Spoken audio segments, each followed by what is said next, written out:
Oke, Assalamualaikum warahmatullahi wabarakatuh.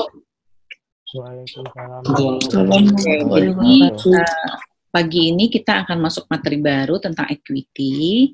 Nah, karena ini pertama kali online study-nya, semoga lancar seperti kayak biasa. PPT-nya udah dapat semua kan? Udah, Bu. Oke, good. Nah, jadi rules-nya nanti, jadi kan kalau video call ini kan 40 menit ya. Jadi kita 40 menit pembahasan, kemudian sisanya nanti ada latihan yang kalian kumpul lewat iLearn, di-upload di iLearn. Itu saya udah kasih batas waktunya sampai jam 10 pagi. Jam 10 ini. Jadi nanti mulainya jam 9 sampai jam 10. Terus, kalau misalnya nanti selama saya menjelaskan, itu nanti misalnya ada yang mau ngasih pertanyaan atau apa, chat aja di sini ya. Di chat sini kan ada, jadi bilang, jadi saya tahu namanya, terus nanti saya tinggal panggil namanya aja. Oke. Right, baru ada 19 orang nih. Kita ada berapa kali? 36, Bu. Oh, 36. Berarti kalau udah ada 20, jadi 22 ya kali ya. Langsung mulai.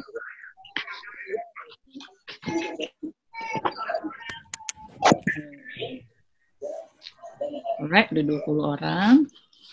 Oh ya, yang baru gabung videonya dinyalain ya. Silakan dinyalakan. Semuanya. Nah, udah pada mandi, udah pada makan belum? Udah, Bu. Udah. Oke, good. Nah, ya sekarang akan buka PPT-nya ya.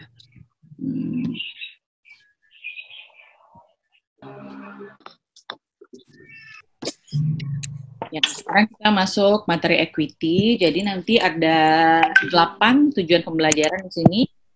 Pertama, kita akan bahas tentang pengertian perseroan, kemudian modal saham, kemudian apa aja komponen dari ekuitas. Kemudian akan bahas juga tentang akuntansi untuk pengeluaran saham. Sorry, kedengeran nggak? Halo, kedengeran nggak suaranya? Kedengeran, Bu. Oh, ya, oke. Bagus ya berarti ya. Terus juga akan membahas tentang treasury share. Nah, kalau sempat nanti kita akan lanjut ke preference share. Tapi kalau enggak, nanti kita sampai yang 4 poin pertama dulu, terus nanti latihan. Okay? Nah, jadi ini ada 3 tipe badan perusahaan. Pertama ada proprietorship, partnership, and corporation. Siapa yang tahu perbedaan ketiga ini?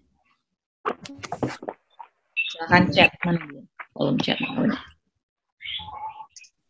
Siapa yang bisa sharing ke saya? Kira-kira apa perbedaan ketiga ini? Sorry, langsung sebutin aja namanya. Misalnya kayak saya Bu Visapti atau saya Bu Khalil gitu. Yang mau jawab. Pelajaran PA1 nih kayaknya ya. Siapa mau sharing? Nggak tahu bedanya nih. Guys. Jadi apa? Perbedaan 3 badan usaha ini apa? Kalau proprietorship apa? Halo? Perseroan terbatas. Proprietorship itu adalah perusahaan perseorangan. Nah, jadi kalau partnership itu adalah dalam bentuk bersama, kemudian corporation PT, ya kan? Nah, itu bedanya. Jadi yang sekarang kita akan bahas yang fokus kepada PT. Jadi PT itu adalah bentuk usaha yang dibagi dalam atas saham-saham. Nah, itu dibilang ada ya tata cara pendiriannya diatur dalam undang-undang. Oke. Nah, jadi kalau misalnya dalam PT itu, kalau misalnya kita mau membangun corporate gitu kan, kira-kira ada nggak syarat-syaratnya yang kita butuhkan? Berarti kan kita harus melalui beberapa persyaratan gitu ya. Nah, melalui perundang-undangan yang tadi, nah kalau misalnya sudah dipenuhi, maka keluarlah sebuah izin bahwa perusahaan itu bisa mendapatkan legalitas atas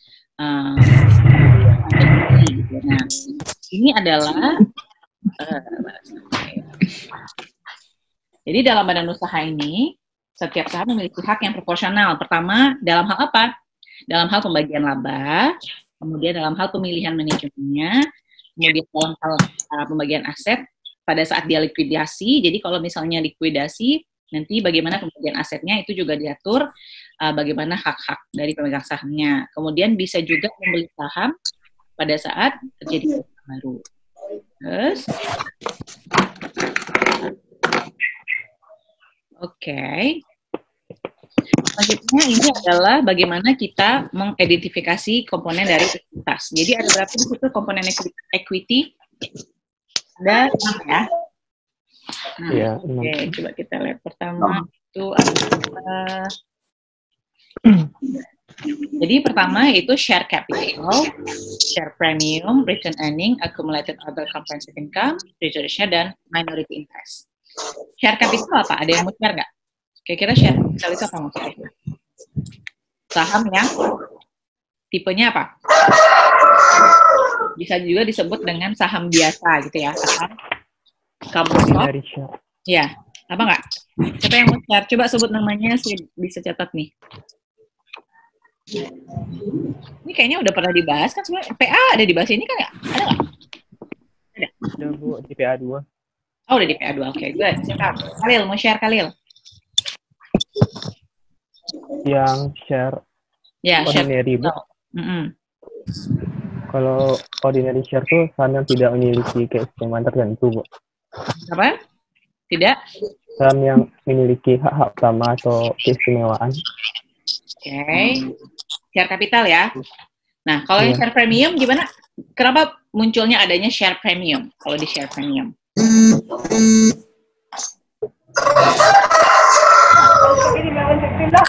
Jadi kalau premium share ini, misalnya ada nilai saham gitu ya, kemudian dijual dengan market value yang ada perbedaan antara nilai sahamnya dengan nilai pasar, maka itu nanti dihitung sebagai share premium. Oke? Nah, jadi ini ada lagi yang namanya return earning, udah tahu semua kan ya? Apa return earning bahasa Indonesianya apa? Laba ditahan ya. Kemudian ada lagi yang namanya accumulated comprehensive income. Jadi saya akan cek satu-satu kalau bisa. Wait. Jadi kalau misalnya nilai modal saham itu, kalau dalam penjelasannya dia adalah the par stated value of the share issue. Jadi maksudnya modal saham atau capital itu adalah nilai nominal dari saham sendiri. Jadi misalnya nanti dikasih tahu perusahaan menerbitkan 1.000 lembar saham dengan harga par value-nya itu adalah $10 per lembar kayak gitu. Terus ada lagi yang namanya premium saham atau share premium. Nah, share premium itu maksudnya tadi yang saya bilang ada kelebihan jumlah yang dibayar nilai par yang ditetapkan. Jadi misalnya nilai $10 tadi kan, ya, $10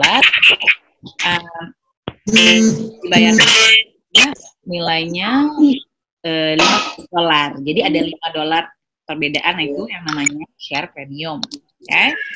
Terus kalau misalnya return earning apa? Berarti laba yang tidak didistribusikan kan? Enggak. Iya. Nah, return earning. Kemudian yang keempat namanya accumulated other comprehensive income. Ada yang tahu ini ya? Nah, jadi kalau other comprehensive income ini contohnya adalah kalau misalnya nih ada contohnya foreign currency transaction. Jadi nanti misalnya di F1 itu nanti ada bahasannya. Misalnya perusahaan memiliki anak perusahaan di luar negeri. Jadi perusahaan induknya itu misalnya di Amerika, kemudian perusahaannya itu misalnya di Jepang. Nah, jadi perbedaan currency bisa dipakai sebagai itu ada bagian dari terus ada treasury share. Nah, Ada. Share apa?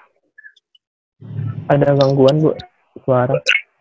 Iya, itu suara dari mana ya? Kayak feedback gitu. Coba. Oh, udah Bu, udah. Udah Bu. Selanjutnya adalah treasury share. Treasury share apa?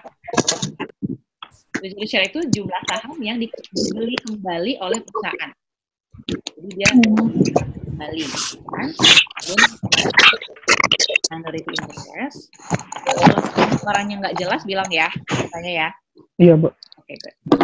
Nah, ini adalah minority interest. Jadi minority interest ini dalam bahasa Indonesia adalah kepentingan non pengendali. Jadi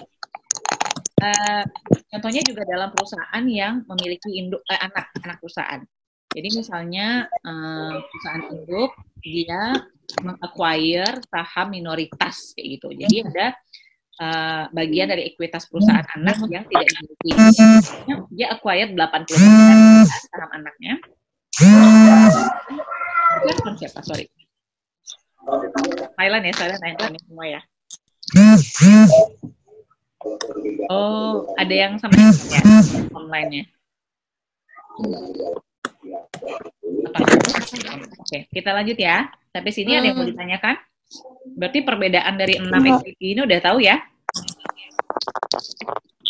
Oke, jadi kalau minority interest itu contohnya nanti pada saat si perusahaan meng-acquire 80% saham anak, nah ada 20% yang minority yang tidak bisa non-pengendali namanya. Okay. Nah, jadi ada dua sumber equity ini ya. Pertama itu dari return earning, kemudian dari contributed capital. Jadi contributed capital inilah yang dibagi menjadi saham yang biasa dan saham preference. Oke. Okay. Kemudian perbedaannya di sini ya, oke, di sini ya. Perbedaannya ini bisa nggak lihat pointer saya yang gini? Oke. Jadi perbedaannya ini jadi dinamakan share premium. Nah, jadi equity ini posisinya berarti asset minus liabilities, jadi ini adalah nilai equity kita. Lanjut ke saham biasa. Okay. Nah, ini ya, semuanya dibacakan. Jadi kalau saham biasa itu apa tadi? Saham yang tidak memiliki hak karakteristik seperti di bawah ini. Jadi ada beberapa hak utama karakteristik saham, misalnya residual interest, kemudian tidak ada jaminan dan perusahaan tidak mendapat laba. Jadi kalau misalnya perusahaannya nggak dapat keuntungan, yang jaminan mereka bisa dapat dividen juga, gitu kan? Kemudian tidak memiliki hak atas aset likuidasi jika aset yang ada hanya tersedia untuk menutup utang. Jadi kalau misalnya saat itu diambang mau pelit atau dia mau collapse, berarti pada saat dia mau likuidasi ada aset-aset. Kalau misalnya asetnya cuma cukup untuk bayar hutang, ya berarti si pemegang sahamnya juga nggak berhak untuk memiliki hak atau aset tersebut. Kayak gitu ya. Nah, terus bedanya apa sama preference share?